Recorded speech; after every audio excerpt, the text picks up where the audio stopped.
Good evening. Welcome to Vibin with Ashley Live. I'm your host, Ashley Live. I'm so amped for tonight's show. I'm going to be totally honest with you. My guest for this evening, episode 134, is singer, songwriter, multi-instrumentalist, and lead guitarist for the incredible Janelle Monae, Kellindo.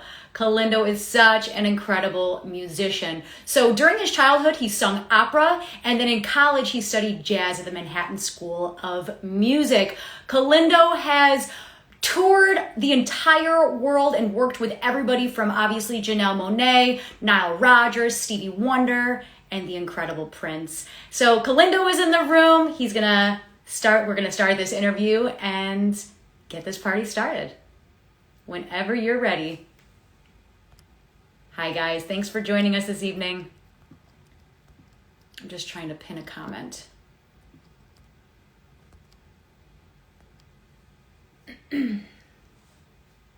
So whenever you're ready, Kellindo, let's get it started.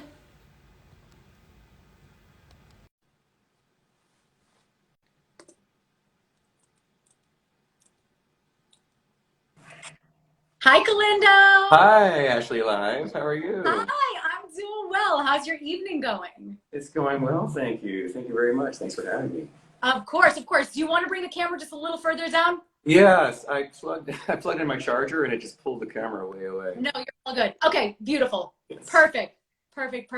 So, Kellindo, I just want to say thank you so much for coming on this show. It's been a while since you and I have talked. And I'm so honored that you are taking the time out of your schedule to come and chat with me and talk about all things music. Me too. Well, yeah, let's rock and roll. Let's get into it. So I want to start in childhood. You grew up in New York City. You started playing guitar at 8, and then you were singing opera at 9. So take us back to this time in your childhood. What did music mean to you? It was really an escape for me. The first time I heard Michael Jackson on the radio, I fell in love. I found something that was special. It was like, kind of like going to Disneyland, you know? Yeah. So I just fell in love with Michael Jackson and the Jackson 5. And my best friend at the time had auditioned for the Metropolitan Opera House, children's chorus. Yeah. And my mom told me all about it. She was like, hey, your best friend is in the chorus. You know, if he can do it, you can do it too. So I auditioned and got in. So that was my first job, singing opera, you know, with a choir. Oh, I love that. That's so awesome. And then guitar came in the picture. Oh yeah, guitar came when I was 8. You know, after I saw Ace Frehley from Kiss on television, I saw his guitar was smoking up and he was playing this guitar solo, and I was just like, I want to do that when I'm a grown up. Yeah. And you were like, I want to be Ace. Big time. Absolutely. I love Ace. I just saw him in concert with Matt Starr, drummer Matt Starr, who's actually playing on my EP that's coming out next year, everybody. Yes. Yeah. Yeah. Love it so much. So you mentioned Michael Jackson. I think when you and I first spoke, you said that you had the opportunity to see the Jackson 5 at MSG. Is that correct? I did. It wasn't the Jackson 5. It was Michael Jackson. Oh, it was Michael Jackson. Okay. Yeah, I missed the Jackson 5, but yeah, I saw the Bad tour, so I went to that concert, Madison Square Garden. So much fun.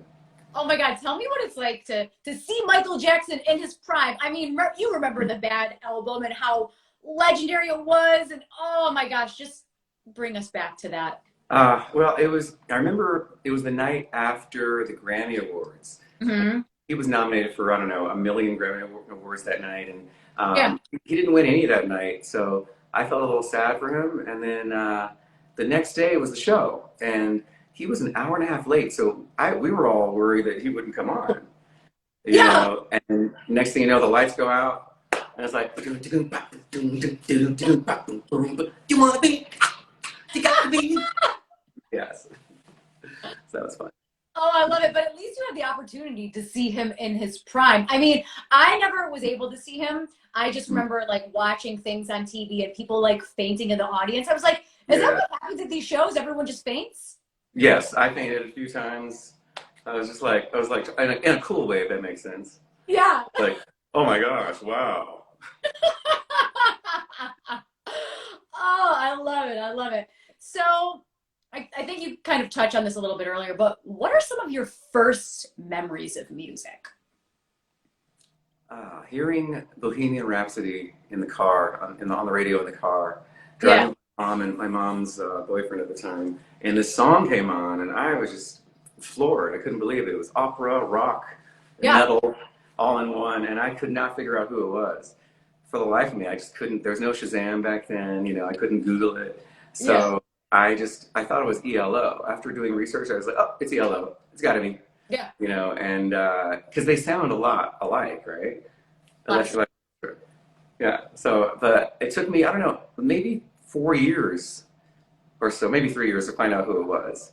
Mm-hmm. And once I got Queen Live Killers and heard them do that song, I was just like, yes, this is the band. Oh my gosh! So, fell in love with Queen, and I've been a huge fan of Queen ever since. Yeah. I think of Bohemian Rhapsody and just what an incredible song it is. And like you said, the first time you heard it, and even hearing it now, you're just like, oh my gosh, this is so next level. Like no one could ever come close to that amount of everything on Bohemian Rhapsody. So true. Yeah. Yeah. I love it. And it took you said 3 or 4 years to find out who it was. Seriously, I think I heard it when I was 5. Yeah. And then by the time I was like 8, I knew who it was. That's a long time. It is, but like you said, there was no Shazam, there was no Google, no internet, no nothing. So it's kind of like, I don't even know when you would have found out who it was, because it's not like you could look it up in the newspaper, right? Right. Oh gosh. It's crazy, to naturally be in love with music that much. So I'm glad I figured out who it was. And then by the time I was 12, I got to see Queen live, and that was the most insane concert. I cried. I was so blown away. Oh my gosh. MSG? Yes. Yes. Okay, I feel like you've seen incredible people at MSG. Who else have you seen there? Oh my gosh. How much time do we have? Maybe more if you want to just go through it. I mean, okay, so I saw Rush. I saw... Give me your top 5 at MSG. Who Oh, was top just 5? Okay, Rush, obviously Queen, mm-hmm. Cheap Trick, Elton John, of course Michael Jackson. Yeah. And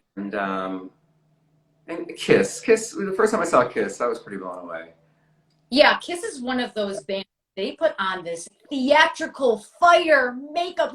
They are just so obsessed with performing and just the theatrics of it all. It's so incredible. Oh my gosh, so entertaining. They still keep the beat, just like Rolling Stones. They just keep that four to the floor, rock and rolling. Yeah. Yeah. Mm-hmm. Oh, and I love that you've seen all these incredible musicians, because MSG is the iconic venue in New York City. Everyone wants to go there, everyone wants to play there, and I think it's so cool that you've seen so many incredible musicians.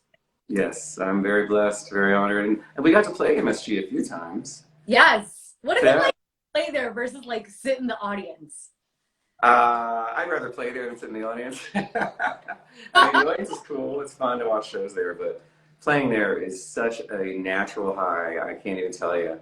The first time we played there, it was a little iffy because I was nervous, and it was a Prince concert. We opened for Prince, and we played in the cymbal. He had that cymbal, and so in the middle of the stage, or middle of the venue, I should say, and our backs were to 3/4 of the crowd at all times, because we were always in the middle. So it felt a little awkward. There wasn't much space, but I was honored to be there and so excited. But the second time we played there, we opened for Prince again, and we played on a normal stage, at the other end, and it was just perfect. It felt so good. Yeah, and I think it's so cool because you're right. Prince did the circular stage first, and then just the regular stage. But first off, you're in MSG, you're with Prince. How much better can it get? I don't know. That's perfection to me. Yeah, that's just okay, I'm just gonna die happy now. Yeah, yeah. So since 2006, you've been playing lead guitar with the incredible Janelle Monae. Talk to us. How did you meet her? How did this relationship come to fruition? Yeah, it was really through Chuck Lightning, one of her producers. He found me in a recording studio, working with Dante Scantz, who is a producer and drummer out in Atlanta.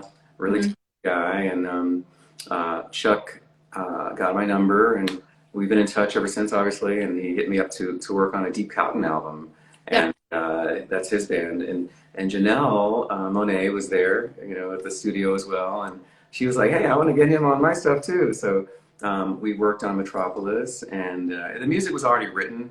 I just came in there and played a lot of guitar and helped arrange a couple of things there. Smile and Many Moons.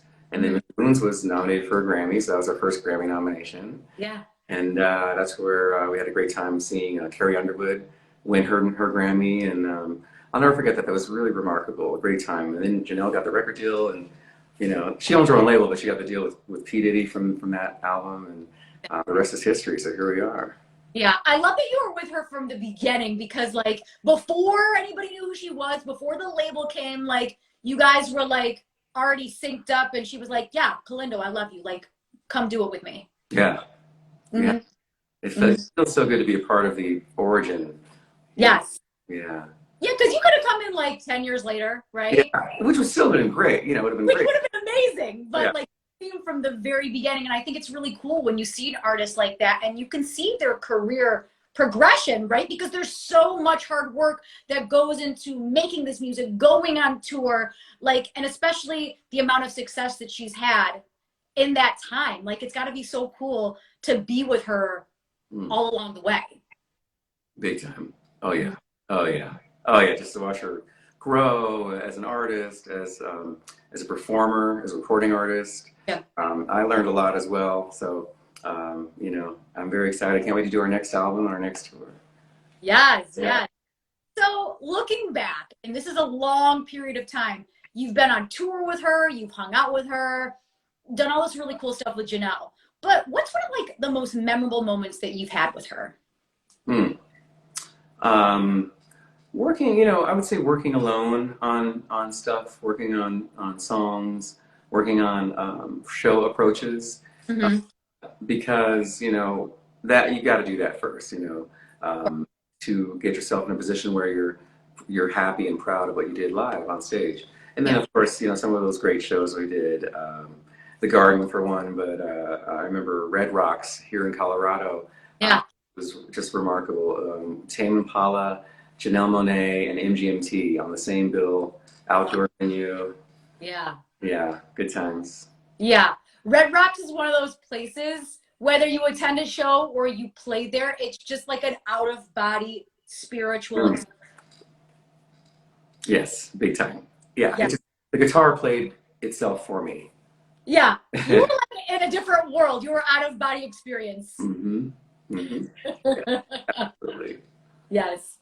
So you've collaborated and co-written a lot of the music with Janelle that was on her albums. So which song was the most memorable that you worked on with her? The one that comes to mind first, I would say, is Cold War. And, a lot of people think that I co-wrote the song. I didn't write the song, but I wrote the guitar solo that I played. And there's a beautiful melody in there. And, I'm really very happy to write melodic guitar solos. I feel like the guitar solos that I enjoy the most have some melody to them, I do love riffs and wailing and all that kind of stuff, but I feel like it's good to have a melody to base your wailing off of, if that makes sense. Yeah, because you want like the yin and the yang, the melodic riffs, and then you want to be able to do everything as a musician. Absolutely. Yes, the black and the white. Yeah. What musicians inspire you? What musicians? Yeah. Gosh, Janelle Monae, Jimi Hendrix, Prince, Stevie Wonder, who we jammed with. I remember after a show we did with Stevie Wonder, he was having a jam session, and there he is just playing the hell out of the piano. And just, he inspires me for so many reasons. I mean, even if he weren't blind, I'd be blown away by his playing. But the fact that he's blind and can play that well, I just have to practice more. That's all. A lot more. Who else? Really, a lot of people. I saw Sarah Vaughan when I was in college. I saw her live. I saw Ella Fitzgerald as well. Joe Pass, all those jazz musicians who are just incredible and outstanding. So I'm just really fortunate to have found music, and even during the pandemic, you know, when we weren't working and weren't really making much money, music helped me get through the pain and the loneliness, and the concern for my future, as well as for other people's. Music is priceless, obviously. Mm-hmm. Yeah. Yeah, I love what you said about music getting you through the pandemic because, right, the whole industry was just shook up, right? Like it was just like, okay, go in your house. We don't know what's going on. The entire world is on lockdown, and you as a touring musician, like, what was that like for you? I thought, hey, I should have been a doctor or a psychiatrist or something. Right? Yeah, I really wasn't so sure about my choices at that point, you know. Yeah. Yeah. Yeah, well, my mom always used to say to me, save for a rainy day. And I didn't realize a rainy day would be, you know, that kind of catastrophe. So Right. it was pretty scary, but I prayed on it, and you know, here we are. You know, we're alive, you know, most of us, and you know, and performing. I have a show coming up in Dallas, my first Dallas show coming up Yes. on the 26th of December, and I'm excited. It's a great rock bill, and it's going to be a great night of pure rock and roll. So. I love it. And there is a link below. We pinned it. This is where you get tickets. But guys, just do a screenshot of the link. Stay in this chat with us because this interview is still ongoing. But please do a screenshot of that link so you can get tickets after the fact. Yes, come on. If you don't live in Dallas, Southwest is very affordable. So come on down. Make the trip. Yes. I'll put you in my house. You can stay with me for the week. We're gonna sleep over at Kellindo's. Yeah, come on. So I know you said music got you through this pandemic, but was there any music that was just really speaking to you and like you listened to a lot? Well, I mean, what comes to me as far as uplifting music, it's funny. Right now I listen. Just don't laugh, but I actually listen to Christmas carols right now on Spotify. Okay, now it is the season. The classics, mostly the classics. I love the pentatonics as well. They're amazing, incredible harmonies. So lately, that's getting me, you know, keep me positive and feeling good. And you know, sometimes, you know, when I go to church on a Sunday that I'm free to go to church, I love the choir. I'm a big choir fan of hymnals. I just love all the harmonies and the organist and the different chord voicings that she plays towards the end of it, where, you know, when you go to that final the reprise, it's a different voicing construction that you get. It's kind of more or say structure. It's kind of more melodic in a heavier, more dramatic kind of way. And I love drama when it comes to music. Yeah. I love how you said choirs, because the thing is when you hear a choir sing and you hear all the different parts in the harmony. Oh my gosh, I know exactly what you mean, because when I hear like a huge group of people singing together and all the harmonies, I just get chills. Me too. As long as they're singing on pitch. They gotta be on pitch. If they're not on pitch, then I have something else. It's not chills. Another, I can't describe it, but it's you know, the hair in the back of my neck starts. You're like, oh, not that. Yeah, not that, please. Who would you most like to collaborate with? Gosh. Right now, I would say. Wait a minute. I would say. That's a tough question. Gosh. I would say. I'd actually say Lizzo, and because I've hung out with her, I've jammed with her before, and she's really, really, really talented. Yeah. You know, she's a great flautist. She's a great singer. She's a great lyricist. You know, so right now, off the top of my head, I'll go with Lizzo. I would love to see that. I just think with your energy and her energy and all the musicianship and the lyrics, the positivity, like I could definitely see that. Yeah. Oh yeah. Oh yeah. You said you jammed with her, huh? I did. Yeah. Oh yeah. Over at Wonderland West, I believe. Yeah, out in LA. And again, just her lyrics are really on. I mean, for me, lyrics take a lot more work. For her, she was just, you know, spitting them out, kind of thing. You know. Yeah. Yes. Yeah, she's an incredible lyricist. And I think because she just like, she doesn't give a fuck. Like she's just doing it. You know what I mean? Like she is Absolutely. unapologetically herself. And I think when she came into the space, it just disrupted the music industry. I'm like, yes, like finally someone who's like speaking her mind and being empowered. Like Yes, that's right. That's right. Yeah. you've been fortunate to tour the world. Hmm. What are some of your favorite venues, cities, festivals, events? Favorite city, just based on aesthetics, I would say is Montreux, Switzerland. Oh Oh, my gosh, I highly recommend it to everyone. It yeah. it has a, I don't know, it's got a majestic, dreamlike vibe to it. You know, high mountains and amazing architecture, very beautiful, well-structured architecture, Mhm. well crafted. It's just a dream. I could not believe. Every time I go there, I'm blown away by how dramatically beautiful it is. Yeah. Also, venue-wise, I would say Red Rocks. You know, because of the great. It's an amphitheater based on nature. You know, built on these big rock mountains. You know, another venue, obviously Madison Square Garden. I do love the Hollywood Bowl. There's something about driving up to it out in LA, driving up to it and just walking backstage and then walking from backstage onto the stage. It's Definitely. very majestic. I prefer the outdoor venues overall. Hmm. Yeah, I think the outdoor venues are so cool. I've never been to the Hollywood Bowl, but there are so many incredible shows that are there. And Oh, of course, you can't forget Red Rocks. oh yeah. Yeah, those legendary venues. Yes. So, what advice would you give to other musicians who want to play with their favorite artists? Mm. Wow. That's a good question. I've never gotten that question before. I don't know. I would say first maybe play along with their records.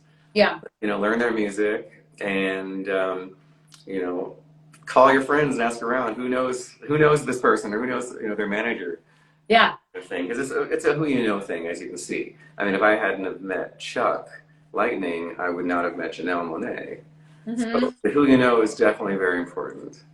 Yeah, I think it's so important to network within the industry because you just never know who could know who. Like, I could say to you who my favorite artist is, and you're like, oh my gosh, I know them. Like, I'll call them up. I think you're great, Ash. And it's like, you just never know who could know someone. It's like that 6 degrees of separation. Big time. Absolutely. Mhm. Mhm. No. Oh yes. So, you've obviously worked with a slew of incredible musicians: Stevie Wonder, Mm. Prince, Nile Rodgers. I'd love to talk about some of those individual moments with those artists. So I guess if we could just break down your time with each of them. Well, let's see. I'm going to say Nile Rodgers is interesting because, I grew up loving his music, Yeah. loving Chic, Yeah. and being blown away how Chic inspired such great music, like Another One Bites the Dust by Queen. You Yeah. know, that bass line is literally good times. You know, Yeah. Totally. yeah, so there's that. Then also, I didn't know that he was the guitarist for Let's Dance by David Bowie. He's the one that created that awesome funky rhythm Yeah. that to me is the best part of the song. And I love the song. It's not Yeah. enough of a song, but that part is the best part of the song to me. He's got a very unique way of being so funky. So Nile Rodgers is I think the funkiest guitarist alive. So playing with him was amazing. Hanging out with him was also incredibly educational and amazing. He and I also used to be neighbors, like literal across the street. We run into each other on the street all the time out in New York. Crazy. Yeah, we both moved. He moved to Florida. I moved to Dallas. But yeah, he just it was just so great to run into him on the street. You Yeah. know, I'd open the door. Like I saw him walking to Zara one time, and I remember opening the door, and I was like, "Hey!" He's like, "What?" I was like, "Yeah, we're neighbors." So amazing, good times. Stevie Wonder is another one. Just playing with him, I felt very. You feel a little self-conscious when you're playing with Stevie Wonder because his ears are so superior. You Right. can really hear his ear senses are incredible. So playing with him, I just wanted to make sure I didn't play any wrong notes. Hmm. So I was a little bit more on edge playing with him, but just again, what a wonderful soul. I love Stevie Wonder. And then who was the other person that you? Right. Yes, of course. Prince. I have the most memories with because we spent the most time together. Yeah. I can tell you stories, but I would say that the time that sticks out the most, other than the first time I met him, which was obviously the most important time. I remember one time he played a show in Montreux, Switzerland, and Prince, I heard through the grapevine that he was going to come to the show. He had just performed a show in Germany, and he was going to fly to Montreux that night to see our show, which he did. He came backstage, and he brought Quincy Jones with him backstage. Oh my gosh. What? Seriously. What? Yes. And it kind of felt like Michael Jackson and Prince just walked into our dressing room. And I remember he looked over to me and tapped me on the shoulder or the elbow, and he was just like, "Hey, Kellindo, you want to go jam?" And now it's like 1:30 in the morning, and I'm feeling like I want to go to sleep, but my answer is yes. Let's go jam. So we hung out. We ended up just having so much fun. I remember we didn't jam because of the band that was playing at this particular venue was so insanely good, and the crowd, bending down and dancing and like call and response kind of stuff going on.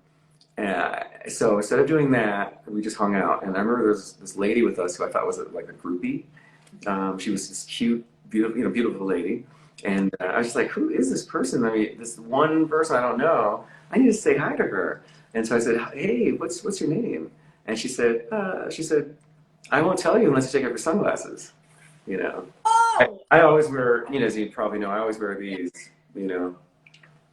I love your shades, though. They're amazing. Can you tell me about your shades? Yeah, I don't know. I'm a big Blues Brothers fan. They wear the suits and they wear the shades. These are not the type of shades that they wear, but they are Ray-Bans. They're aviators. They kind of like have an Elvis Presley but modern kind of thing happening. Oh, for the money. Yes. Yeah, so that's where these come from. But she said, I won't tell you my name unless you take off your sunglasses. Oh, wow. So I was like, oh, okay, all right. It was nighttime. She had a point, And so I took off the sunglasses, and she said, my name is Shania. And I was like, Shania? That name's Twain? And I said, wait a minute. I said, Twain? And she said, yes. I'm like, what? Oh, my God. So the groupie was not a groupie at all. She was Queen Shania. Wow. Yeah, so hanging out with us all night. We had dinner, and, a lot of fun. I think it's so funny that you thought she was a groupie, but it was like the one and only Shania Twain. That is amazing. Right? Oh. What do you do? I said, what are you doing here? She said, I live here now. I said, oh. So the dinner that we went to was a restaurant, I think, owned by Quincy Jones, because the menu had celebrities' names, but there was a Quincy Jones dish, and I think the reason why we went there is because it was his restaurant. So Montreux, Switzerland is a gem. We're sleeping on Montreux, Switzerland. I have never been, but because you keep bringing it up, I'm like, oh my gosh, you're gonna have to like give me the details of like where to stay, where to eat. Oh yeah, I got you. Oh my gosh, yes. What do you eat when you're there?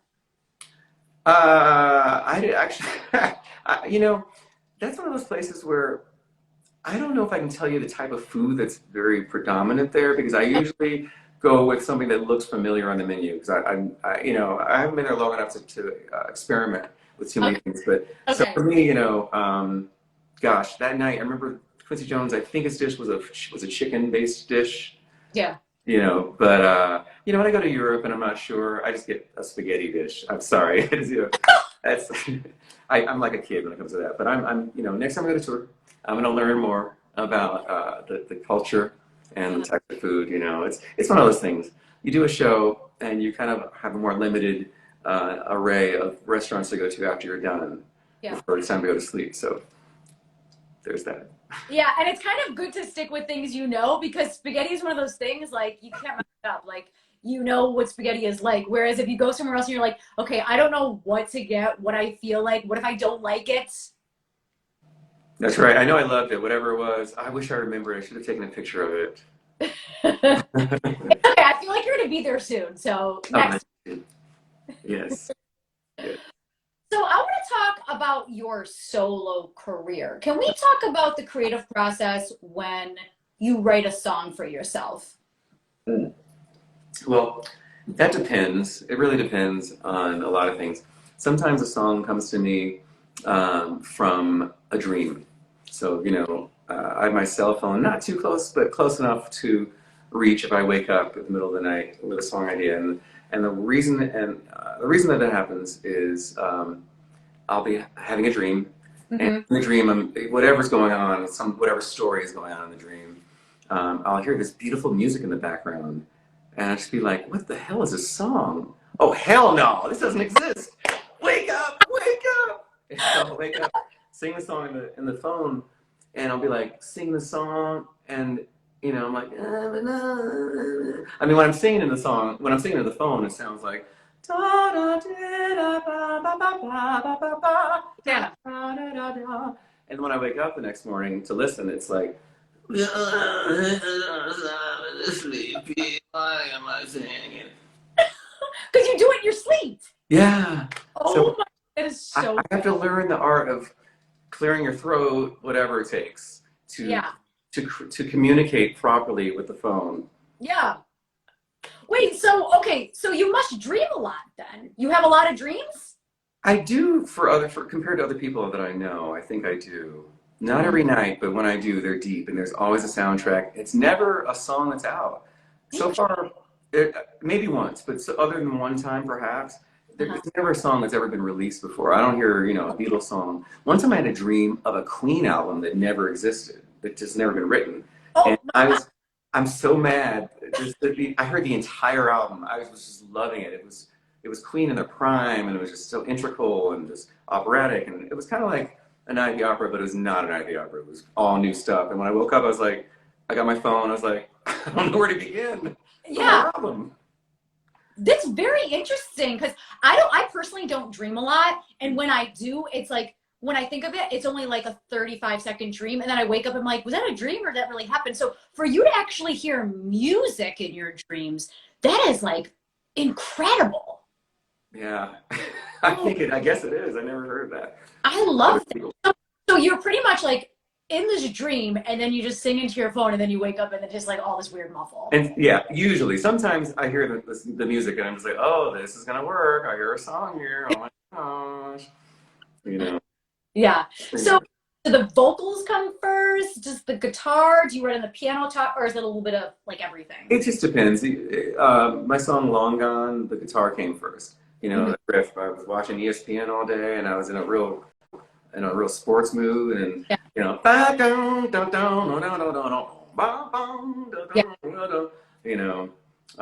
so, and then I built the song off of that, and Brandon James wrote the song with me out in Nashville, Tennessee. Cool. And, here we are. So you said something earlier that you have new music coming. Did you say an EP is coming out next year? Yes. Oh, yes. Can you tell us about this, or is this top secret? It's not too top secret. I'll tell you a little bit about it. It's produced by legendary producer Paul Q. Coldery, who produced Radiohead and Hole, Live Through This, which is one of my favorite albums from the 90s. I picked him just because a lot of my music is vintage classic rock driven. Yeah. And I wanted someone who understood that and understood my vibe, my energy. And he was able to bring everything down to more of a rock band feel, which is what I needed, because I like all the dramatics, as I was saying earlier, and all the other instruments and stuff. And so he brought it back down to more of a easy listening rock album. It's more straightforward, and I'm pretty excited. So the album right now is called Flowers. We'll see if that might change, but it's an EP. It's 5 songs. It's all done. So yes, it's the right time to. We're actually waiting for the right people to help promote it for us. Oh, well, if you want to come on here and talk about the album, you know how to reach me. I certainly will. Thank you. So how did you hook up with Paul? I honestly looked him up. I just sat down. I had a conversation with a friend of mine who suggested, why don't you find a producer who's more in the realm of what you do? Right. And so I thought about all these producers, Butch Vig from Garbage, Nirvana, some other people too. And I reached out to all of them. Paul was the first person to respond, and I trusted God in that one. Just go with the flow. You picked him. He picked you too. Let's go. And it's really, really rocking. So I can't wait for y'all to hear it. Oh, that's gonna be so amazing. Wait, so how many of these producers did you reach out to? Did you cold email them, or how did it go down? I reached out to 2. 2? Yeah, it's just Butch Vig and Paul, and I was like, okay, whoever hits me first, because I wanted both of them.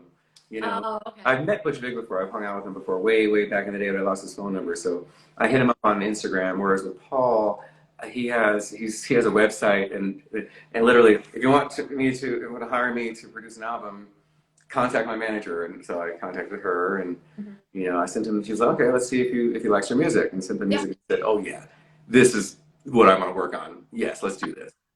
So, oh, that's amazing. Yeah, thank you. I'm so excited. I can't wait. So cool. So you said it's more rock influence. Can you tell me about these songs a little bit since they're already done? Yeah. Well, they're kind of personal. I mean, which is normal for songwriters. But one song is about a major heartbreak experience I had in my life. Another song is about a crush I had on someone. And it's kind of like a diary, kind of excerpts from my life.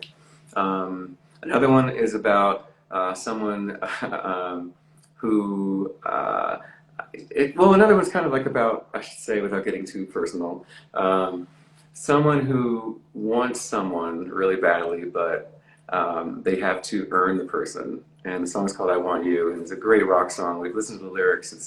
It's kind of interesting what happens in that song. And then we re-recorded Flowers when Flowers Could Dance. We did a new version of it with Matt Starr on drums, and it's way more rocking than the first one. So there's that, and I'm excited about that. Yes. We're calling it Flowers. Heck yeah. So is there going to be a tour that goes along with the release of this? We're doing it all. Yes. Oh, yeah. Oh, this is great. Do we have a release date for it yet or no? No, not yet. We're waiting for the record label that's smart enough to put it out there and promote it. So, once we find those geniuses, then I'll let you know. Otherwise, we'll put it out ourselves. Yes, I can't wait to hear it. It's going to be so amazing. Thank you. I'm excited. What artists or genres of music have you been listening to recently? I know you said Christmas music, but is there anything else that you've been listening to? Country music. Really? Who country-wise do you like? Well, I mean, what I do is I put the Spotify on country hits, and these songs come on, and they're, first of all, they sound like rock and some hip hop flavors as far as the production is concerned. But it sounds like pop rock more than anything else. And the Brothers Osborne is a band that I really like. They jam out. These guys are rocking and rolling. Their brother, the lead singer is gay, openly gay, and they're country. I mean, come on, you know what I mean? That's amazing. Right? Where have I been? Country music used to be not that, right? Yeah. They're amazing. Luke Bryan, amazing. I saw him in concert a couple months ago. Great performer. He's got some really good songs. Comes in Waves, the song Waves. Oh, makes me want to cry. Just great songwriting, great lyrics. Yeah. I'm all for it. I think country music is that genre of music where the songwriting is so beautiful. It's this incredible story. And I love what you said about country music and how you get into it. Yeah, it's kind of crazy, but especially living in Texas. I remember for the drive from New York to Texas, I had it on the radio because I wanted to kind of be more acquainted.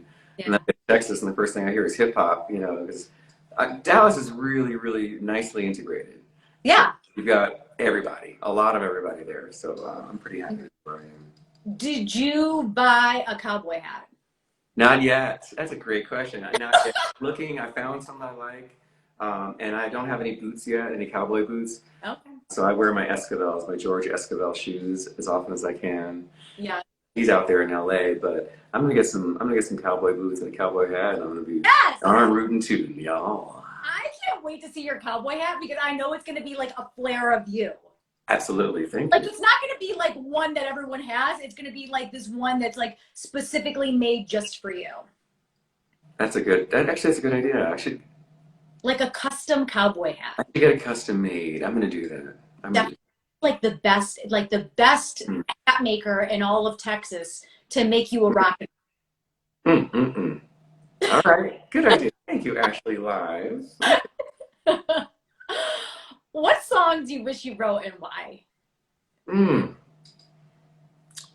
I wish I wrote a lot of songs. Yeah. I wish I wrote So Happy I don't know, I think it's called So Happy by Pharrell. And the reason is because it is a very uplifting song. Yeah. And also, I believe that if I had written that song, I would be set for life financially. Yeah, that song was everywhere when it first came out. Oh my gosh. Couldn't get away from it. Yeah, licensing and everything is just, so I wish I wrote that for that reason. I also wish I wrote something by the Beatles. George Harrison wrote that song. Just an incredible song. My uncle Maceo Parker covered it on one of his albums. And it's a gorgeous song. So, a lot of songs I wish I wrote. So I'm thriving to be somewhat closer to these guys' level of greatness. I know I'm not there, but I have my own thing that I do, which I'm thankful for. So definitely. So we know that there is a show coming up December 26th in Dallas. We pinned the link below. What can you tell people right now that are watching? What's to expect at the show? Well, I recommend they get their drinks ahead of time, because while we're rocking and rolling, you're not going to want to leave. I mean, you're not going to turn your backs to the stage. Yeah. There's a lot of things that I'm not sure are legal in the small club, as far as pyrotechnics and stuff. I know. No, I probably shouldn't say that, but it's going to be so much fun. Come on down, bring your friends, your lovers, your family, and rock out with us. Heck yeah. And it's the day after Christmas, so it's that time when you don't want to see your family and you're like, we got to get out of the house, right? And it's like, let's go find something to do. We're going to sell Kellindo. Come on. Yes, let's do this. Go on down, get those tickets. So we know that a new album is coming next year. As far as touring with Janelle on your own collaborations, can you tell us what's to come in the new year? I'm going to keep a little secret for now. Okay. Except you do know about the EP that's coming out. I know Janelle's actually about to go on a book tour, so that is pretty cool. Yeah.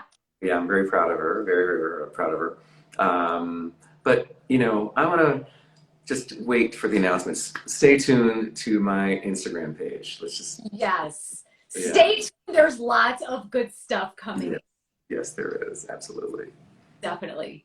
What's the best advice you've ever been given? And I haven't followed it 100%, but the best advice was from my uncle Maceo, who said to me, always keep your axe with you. Mm-hmm. Yeah, just keep your axe with you. For so many reasons. Just in case someone wants you to jam, like Prince, or if someone wants to steal your stuff. If you put your stuff in storage, like I did a few weeks ago, and got 3 guitars stolen and a synthesizer and all this stuff too, then that can happen. So he said, keep your axe with you, and that's right there, best advice I've been given so far. Always be ready, because you're right. Somebody might say hey, come jam, and you're like, oh yeah, I'm ready to rock. Right. And then you get hired for a job, and you can, now you're having more money, and have kids, be able to pay for their expenses and all that good stuff. So yes. Definitely. And it's got to be attached to your body. Exactly. Absolutely. What advice would you give to other musicians? I would say, stay positive, always be easy to work with, try not to be, try to be an asshole, Yeah. There are some people who are, I have not worked with people like that. Yeah. So I'm fortunate, but I've heard stories, so I've heard some bad stories. Also pay your people. If you hire a band to do a show, pay them, be fair about it. What would you, do unto others as they want to do unto you, or as you want them to do unto you. So I say, act as though you're the one that was hired for that gig. Yeah. Yeah. Yeah. I think that's great advice, because just be a nice person. I mean, there are some crazy people in the music industry. Thankfully, you haven't met them, but most people don't have good experiences when they work with other people in the industry. Exactly. Mm-hmm. It's a shame. Mm-hmm. So how can we support Kellindo as an artist? Let me know, and let the people in the chat know what they can do. Yes. Please go to my website, buy up all the shirts, the t-shirts, the Kellindo shirts. When I have shows and albums coming out and all that, EPs, please repost them. That's free. It doesn't take much time and work. I do it for other people as well. A lot of them don't do it for me, but I still do it for them. So I will ask, maybe it's because I don't ask enough people, but please, post everything. you can, just help get it out there. And I've seen people post tonight about tonight's interview and also about my show coming up. And I thank you all so much for that. I really, really, truly do. And so I love you. I love you all for that. Thank you. Mm-hmm. Yeah, it's so important if you love an artist to support what they're doing. They have a show coming up. If they're in the studio, be like, oh my gosh, I can't wait to hear his new song. So share that with your friends and let people know, oh my gosh, I just heard this new song. This is really cool. Save the music, buy the music. You said you have merch, right? Come again? You have merch? Oh, yes, I have merch. I have t-shirts. If you need buttons, if you need guitar straps, whatever it is, I've got it all. Masks. Yeah. And Christmas is, I think, what, a week away? So get your merch. Go on. Yeah, come on. So what does success mean to you? Really not worrying about bills. I mean, I would say, you could be a janitor, you could be a house cleaner. So not to worry about the bills coming in, that's success. That's a big deal. Mm-hmm. That, and then also being happy with what you do. So maybe you worry a little bit about the bills, slightly, or at least you're paying attention to the bills, but you're doing what you love doing. And that's also a form of success. So those are the two things I think about. Well, that's all the questions that I have for you this evening, but you're going to perform for us. Oh my gosh. Yes, sure, I would love to. I see the hearts. Thank you all. Thank you guys for tuning in. Yes. Can you see the piano? Yeah, just move it just a little bit over. Yep. There we are. Beautiful.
Right by your side, my glass is full.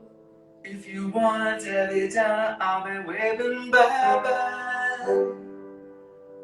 Now that I'm learning to fly, I wanna take you high.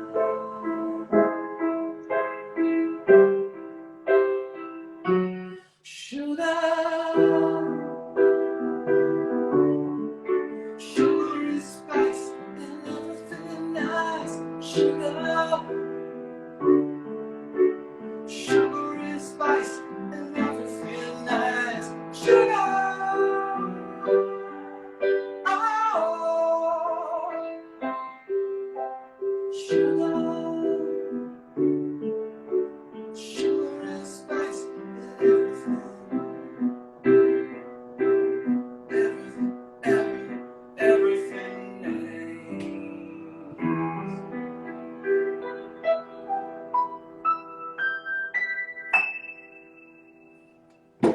Yes!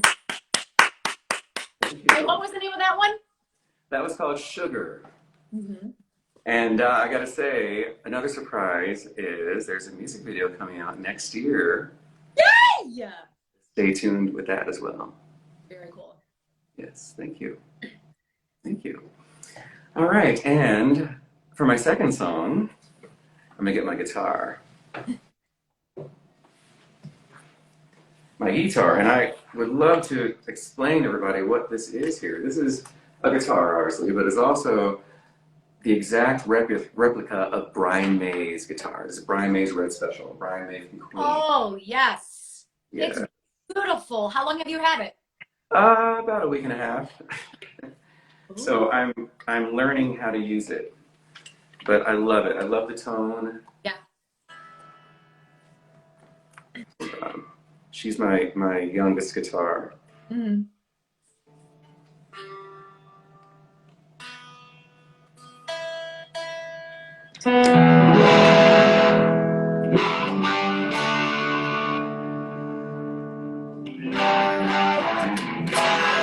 Yeah. Oh yeah. Clear my throat. All right. Y'all hear that? We're good. Awesome. All right. Sing along, everybody at home, okay?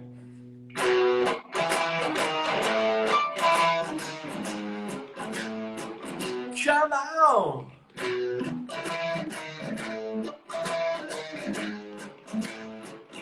All right! Yeah! Yeah, yeah, yeah! Yeah, yeah, yeah!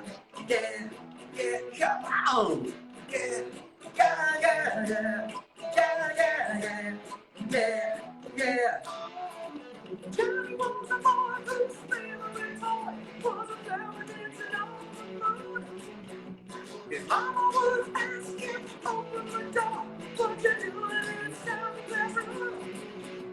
Johnny would just sit there, staring out his window, playing for the rings of skin. When the school bell rings, open the door. Does anyone remember when flowers could dance? Does anyone remember flowers could dance? Oh yeah, yeah, yeah, yeah, yeah, yeah, yeah, yeah, yeah, come on, yeah, yeah, yeah, yeah, yeah, yeah, yeah, yeah. Johnny had a party, not tonight, back into his favorite time. Johnny was a dreamer, only one friend, dancing with the flowers on the side of the road. Does anybody remember the flowers could dance? Does anybody remember the flowers could dance? Oh yeah, you dance with flowers night and day. It only means that you're okay. Don't let them lie at your soul. Cause it's real rock and roll. You dance with flowers night and day. It only means that you're okay. Don't let them lie at your soul. Cause it's real rock and roll. Do anybody remember the flowers you dance? Do anybody remember the flowers you dance? Does anybody remember the flowers to dance? Does anybody remember the flowers to dance? Ooh.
Guys, give it up for Kellindo. Thank you. Get it. That was so much fun. Thank you very much. Thank you. Someone said Cold War solo.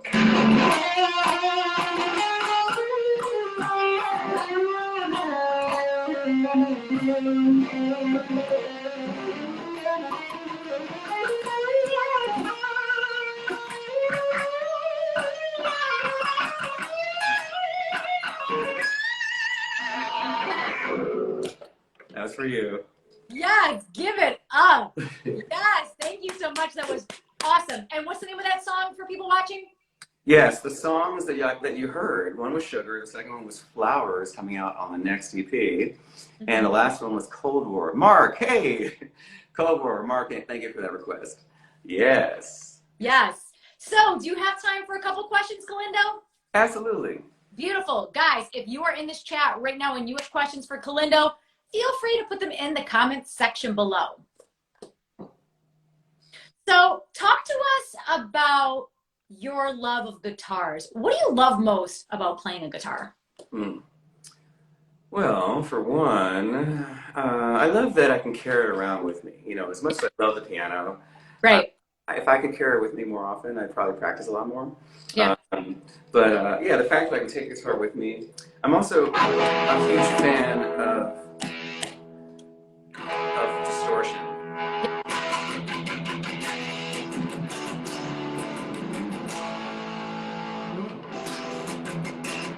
I just love that. Yeah. I can do that all day. You know what I mean?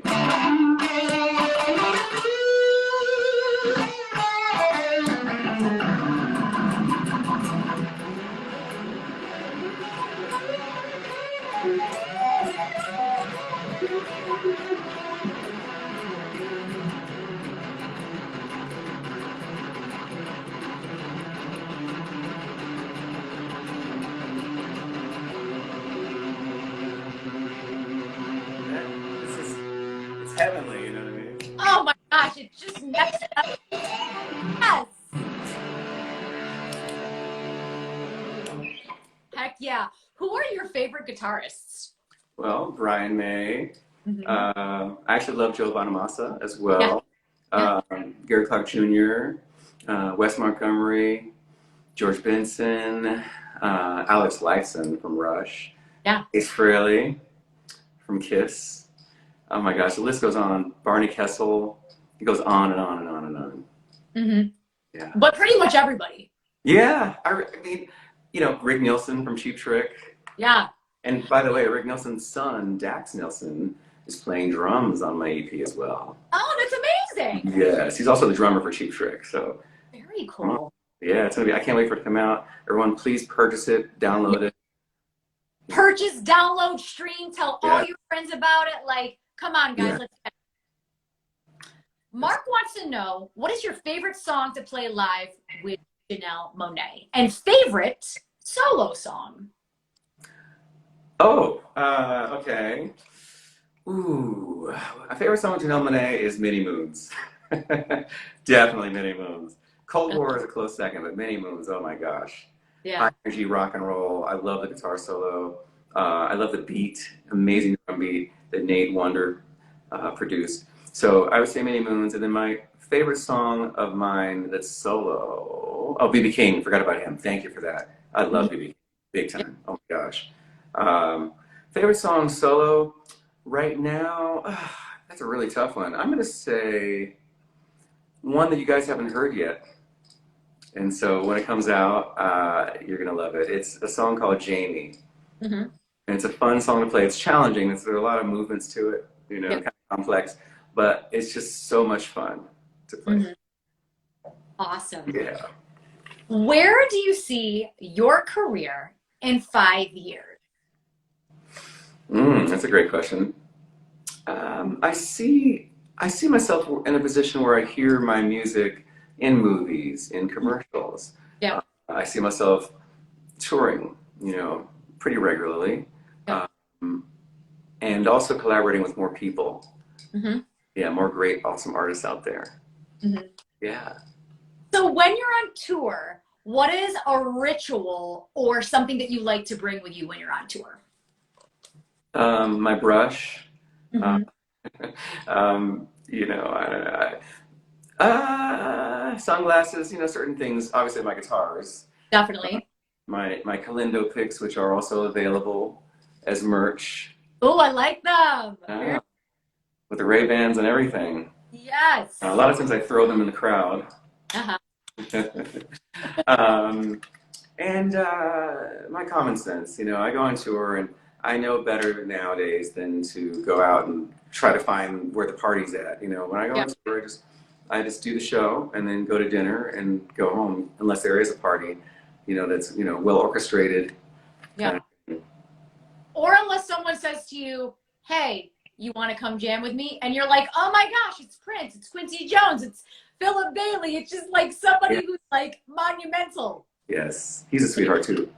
Philip Bailey's a sweetheart. Yes. Thank you. So you met Philip Bailey. When did you meet him? I met him several years ago. We did a show with Earth, Wind & Fire. We did the NBA All-Star halftime show. Very cool. Yeah, so we rehearsed with him, and he's just a sweetheart, you know. We also did a show with him in San Francisco at I forget his name, but the CEO of Levi's Jeans had us at his house. And that was remarkable because it was a house concert with a stage that rotated, you know, so you had us, you had Tower of Power, you had Earth, Wind & Fire, and when each set was done, the stage would just rotate, and the next band was ready to go. That's a house, that's at a house. So, what? Yeah, Levi's. I mean, I need to know who this person is because, like, apparently they have incredible concerts at their house. Absolutely. Yeah. Mark says, can you please tell the Prince guitar story?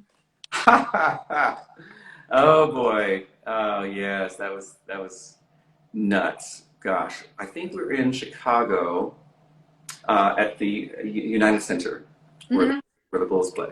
And we were opening for Prince, and I remember Janelle walked up to me and she said, hey, Prince is trying to find you. Go find him, you know, he wants to talk to you. I was like, oh, okay. I'm trying to get ready for my set, you know, with Janelle. And I'm like, oh, what's going on? This is not in my plan, but okay, sure, I'd love to go talk to you. And, you know me, I'm afraid of being late. That's my thing. So I'm like, okay, I might be late now, but let me find whatever he has to say. And so Prince asked me, he said, hey, Kellindo, may I borrow your guitar? No, he said, Kellindo, is it okay if I play your solo for Let's Go Crazy, when you guys play Let's Go Crazy? And I'm just like, you're asking me if I can play your solo? Let's Go Crazy. I said, of course. He said, can I use your guitar? Yeah. And I was like, oh my gosh, yeah. So I went, got his guitar. I got my guitar, gave it to him, and he played my guitar, which looks just like this. It's a black version of this. Wow. Yeah. Yeah, so he played my guitar. But what was funny is I let him borrow it because he wanted to practice on it to get used to it. And we were actually going on, and I didn't have my guitar yet, so I'm on stage with no guitar. And everyone's like, I can hear in the earpiece, where's Kellindo's guitar? Where's Kellindo's guitar? I'm like, I don't know. And so Prince's people gave it to me right before the downbeat of the first song. Oh, wow. Yes. Wow. So why did he want to play your guitar? That's a good question. That's a really good question. Maybe we weren't opening for him. I don't even remember. Maybe we were, and his guitars were. Oh, I know why. Yes, because we were opening for him. We were playing the song already. It was our set. So you know, I'm playing the song, and then when I'm done, before the solo comes up, I hand him the guitar, and he played it. That's why. Oh, okay. Yeah. Thank you so much for sharing that story. Yeah, it's a good story. Yeah. Thank you for asking. How many guitars do you have? Now it's down to about maybe 16, something like that. Mm-hmm. I have to count. I literally have to count mentally. I can't right now, but I would say probably around 16. Mm-hmm. Yeah. And is there a favorite one that you have out of all of them? Right now, it's a cross between my black Brian May guitar, Burns Brian May guitar, and this Brian May guitar, which is better in many ways. But the Burns I'm more used to because I've been playing it a lot lately. And the reason for it is because of the versatility. These guitars are very versatile. They can be funky, they can be heavy, kind of like Les Paul kind of tone. They can sound like Strats, you know what I mean? So I love these guitars, and they're not too expensive, so that's an important thing too. Yes. I love that you have so many guitars. Like, are they all in storage, or are they at your house, or where are they? No more storage. I'm done with that. They're all at home. Well, most of them are home. Some of them are at my sister's house in Sacramento. Mm-hmm. So I'm going to go there in January. Mm-hmm. I'm going to go to California in January. So look out, LA and Sacramento. Yes. So, any final words for the room, Kellindo? Really, just love. Let love rule, as Lenny Kravitz said. Yeah. Choose love over anger and hatred and all that other stuff. It's easy to get mad and react to stuff. Just choose love if you can. This is something that works for family, for friends, for people you don't even know when you're driving. I live in Texas now, where gun laws are open, where people can own guns. So the thing that I do there is I don't honk my horn there unless I have to for safety reasons. Yeah. So just no more road rage. It's just I don't want to read any more horrible stories. I know I'm going to, but I really don't want to read any more horror stories about stuff. So positivity over negativity at all times, please. And I love you all. Definitely love, positivity, good vibes, beautiful energy. And guys, just to let you know, there is a link at the very bottom. Please screenshot that. December 26th, Dallas. Get your tickets, get your merch. Like I said, Christmas is about a week away, so you know that you still need to get gifts for somebody. So buy Kellindo merch. Please. Thank you so much. Of course, of course. So, guys, if you don't already, please make sure to follow Kellindo and go to the show in Dallas. He has a lot of incredible things coming up for the new year. The new album is coming out. He has a lot of secretive stuff that he couldn't actually say here, but we will find out soon. Yes. So thanks so much for spending your evening with me, Kellindo. I am truly appreciative of our conversation. And guys, if you don't already, please make sure to follow me. I'm Ashley Live. This is Vibin with Ashley Live. If you love good music, please support your guy Kellindo and Ashley Live. Guys, stay safe. Keep showing love and be positive. Happy holidays, and we'll see you next time. God bless. Bye. Good night. Thank you.